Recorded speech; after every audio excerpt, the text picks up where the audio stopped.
In today's tutorial, I'm going to show you how to change the precision of images on the GIMP application. So this should hopefully be a pretty straightforward process, guys. And without further ado, let's go ahead and jump straight into it. So all you have to do is select the Edit tab at the top, and then go down and select where it says Preferences.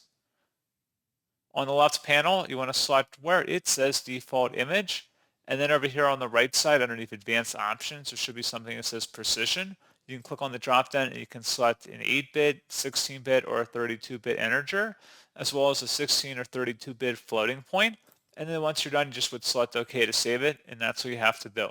So pretty straightforward process, guys, and as always, thank you for watching. I do hope that I was able to help you out, and I do look forward to catching you all in the next tutorial. Goodbye.